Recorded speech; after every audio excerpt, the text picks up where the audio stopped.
Good morning, welcome to Walking Boxing. It is Monday, November 4th, 2024. And I thought I would start today's little walk with Neil here. It's a little bit cooler today, so he's doing it a little bit easier than yesterday, which was quite warm. So we've gone a long way around today.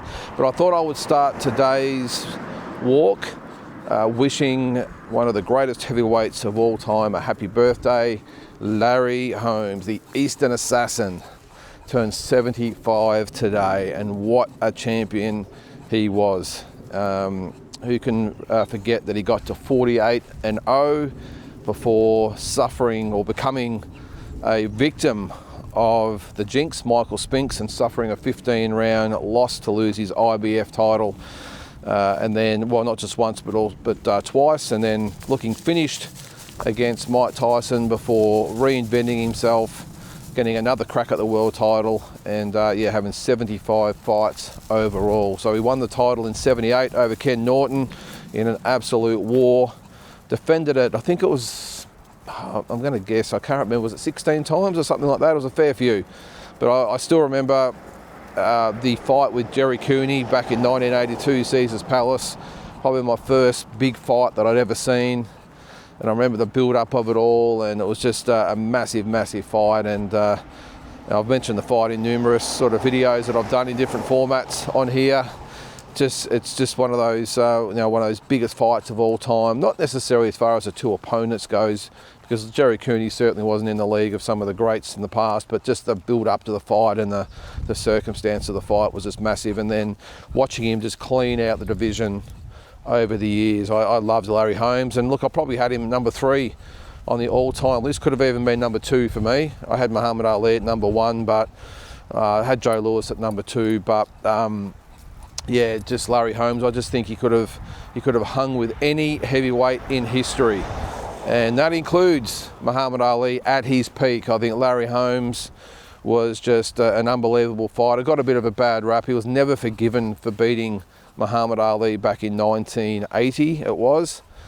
And people, the fans didn't really resonate with Larry back then. He was always a little bit bitter about the lack of respect that was shown to him, and the way he was never embraced by the public like Ali was. But who was? Not many people were, so, or if any. But when he actually defeated Muhammad Ali back in 1980, as I said, he was never really forgiven for that, but just a great, great champion. And, he got to that 48-0, and, there's some comments after that about Rocky Marciano didn't go down too well. But overall, I think every great heavyweight has their ups and downs through their careers, and some things they would rather take back. And the public have, got stuck into them about something. But overall, I think you've got to look at the career.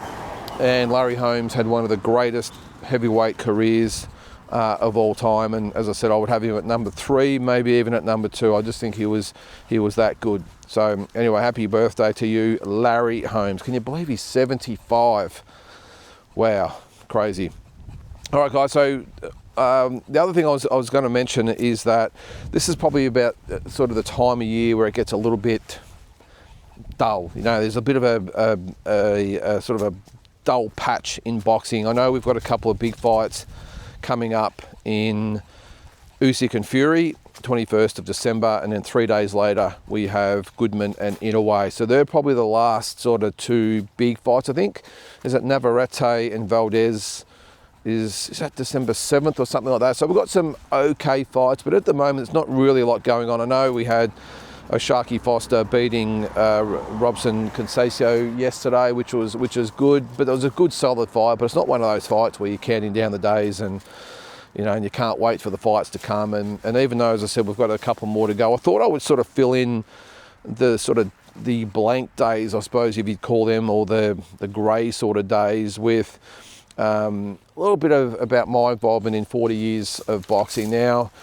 I certainly wasn't any superstar or world champion or anything like that, but I get asked a lot just because I've obviously done or launched this channel, and a lot of people are interested in how I've got to be in a position, I suppose, now to have a YouTube channel and have a say. And I know people look on YouTube and videos and all that sort of stuff and make their own decisions, but I get asked a lot about how I got involved in boxing and different things. So what I thought I would do in this sort of dull sort of couple of months, what I thought I would do is just reflect a little bit on my 40 years of boxing and just give you a little bit of insight of my background, where I came from. Now, I know this is not going to be for everyone, by the way. I'm just giving you a heads up.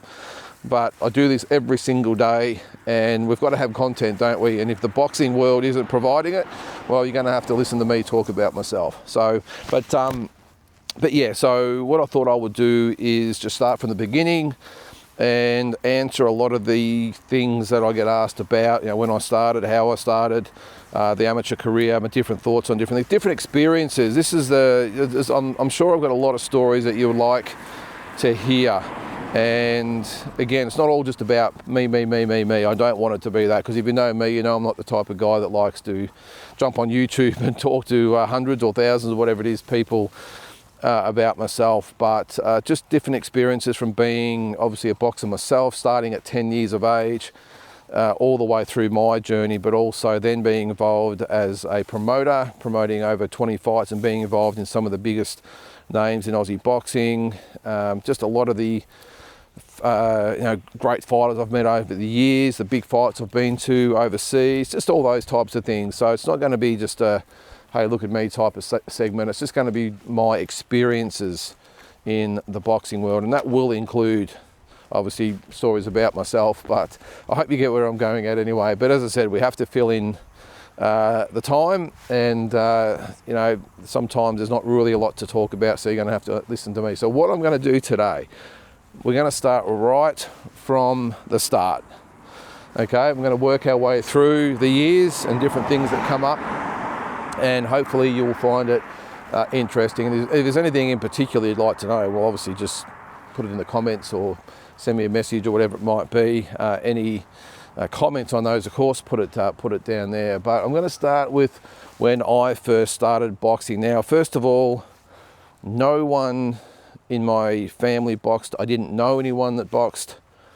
I had no idea about boxing. I just, for some reason, I know a lot of people probably around that age, watch the Rocky movies and all that. And yes, I did watch the Rocky movies, but it wasn't the catalyst to get into boxing. I was, first of all, I reckon I was about 7 or 8 years old when I wanted to get into boxing. And again, I don't know why, didn't know anyone that was remotely involved in boxing. I'll just get here, because this bloody dog harasses him every day, but he's got to walk past the fence just to get a reaction, I think, this little bugger.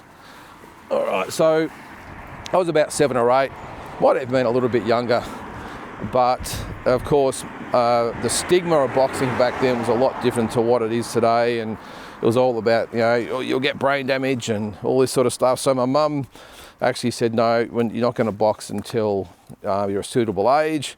Again, fearful of the brain damage and all that sort of stuff. A lot of misinformation back then, but held me back till I was 10 years old. And was I 10 or 9? Yeah, I was 10 years old. And she looked around town at Bendigo, Victoria, looked around town and was looking for boxing trainers. And at that time there was basically none, but she did find one. And his name was Pat Connolly. And she came home and said, oh, look, I've found a boxing gym for you to go to. But geez, he's a pretty big man in there. I'm not quite sure, he's a boxer or anything like that. And so, well, I don't really care what he looks like, I suppose, as long as he's a boxing trainer. And I went in there, and there was Pat. He didn't really say a lot.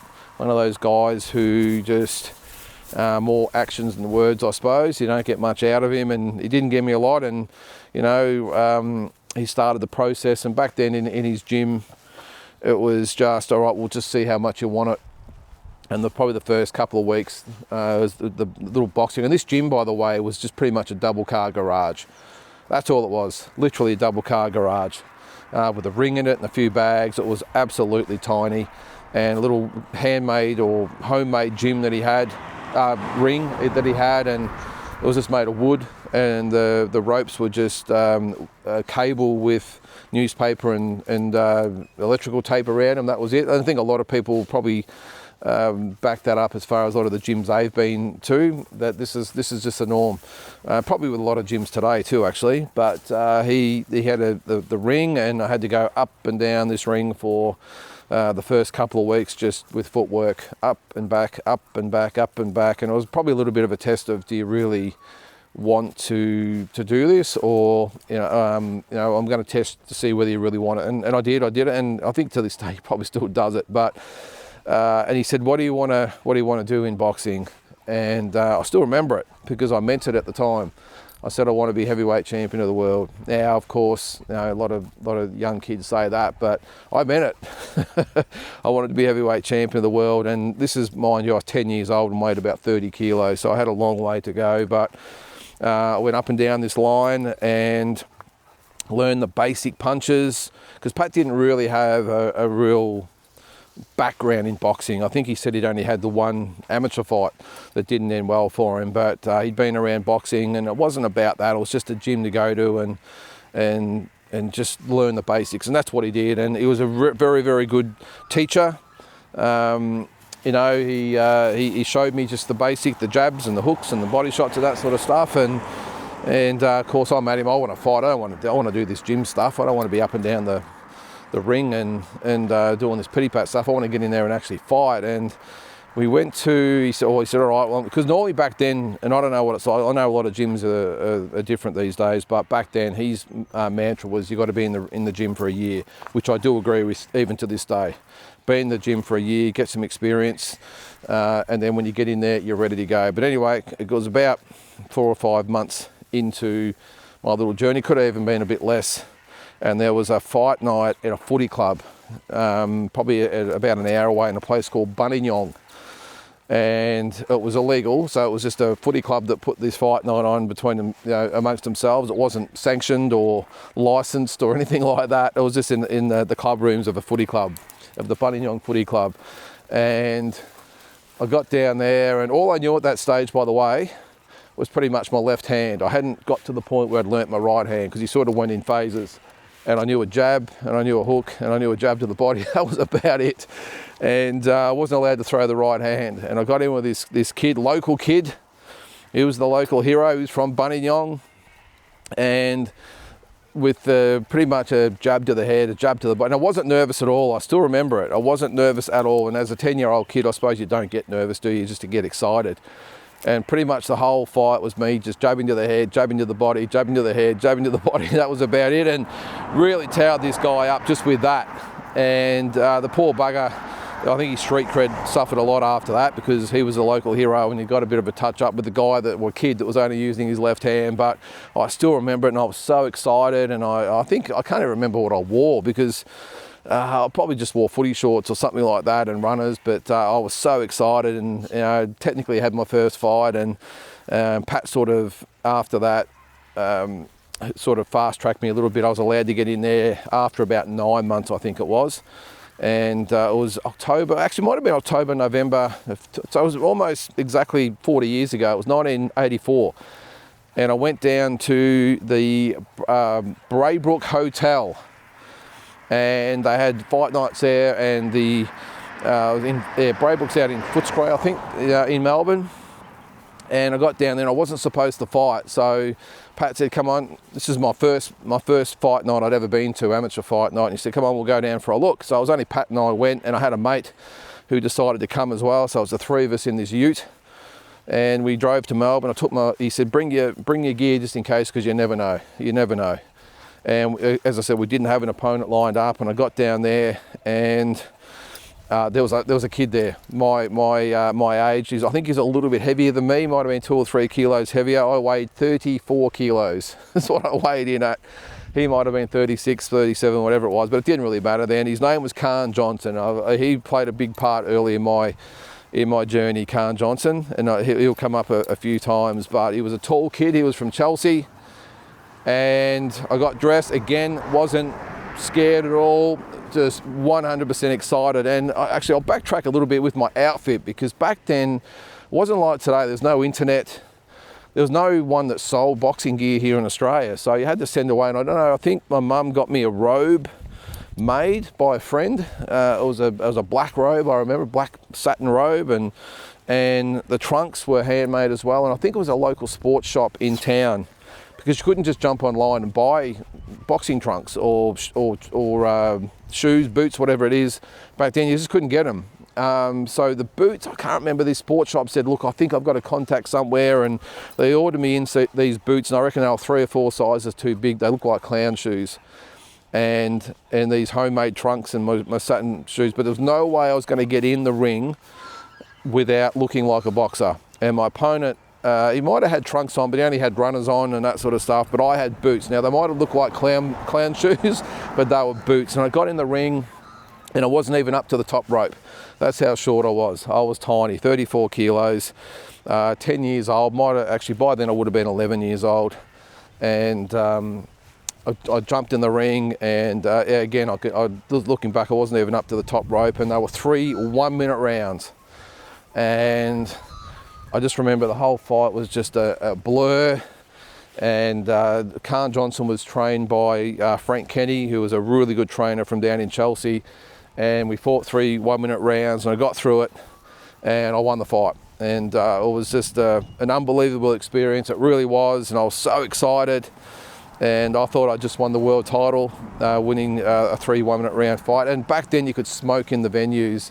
And I remember there was this cloud of smoke, and the last round I was just choking on smoke because the ceilings were so low. I reckon if you were about 6 foot and you're standing in the ring, your head would be almost touching the ceiling. That's how low it was. And the crowd was roaring because we had these 2 little 10 or 11-year-old kids sort of going for it in the ring. And yeah, it was just an unbelievable experience. So that was my first fight. So I'll just, as I said, I'm just going to go through these just daily on a different part of my journey, and just fill you in on what it was like as I sort of go on, and little experiences I'll throw in there as well. But I thought I'll just start with that. So that's the way I started boxing. 1984, first fight, as I said, at the end of 84, and I was off to a running start, I suppose. I was 1-0. Nothing was going to stop me. Oh, the one thing about my outfit too, by the way, and I just cringe when I think about it now, is that I had to have different colours. I got a few different pairs made because, of course, I was going to keep fighting forever as far as I knew, but they were red and black. Now, if you know me, I am a passionate Carlton supporter, and I hate Essendon with a passion. And what colours are they? Red and black.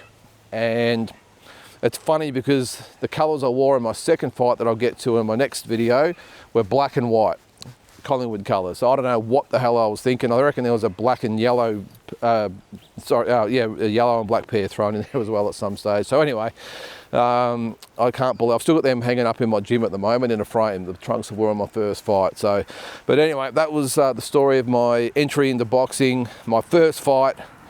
My first exhibition in there as well, but as I said, I'll just throw these little stories in as we go daily. We've got a little bit of filler needed, and I hope you find it entertaining. As I said, I know it's not for everybody, but it's my channel, and I'll put on here what I want anyway. So you're going to have to put up with a few stories about me. But guys, that is it for today. Hope you have a awesome Monday, and we'll catch you tomorrow.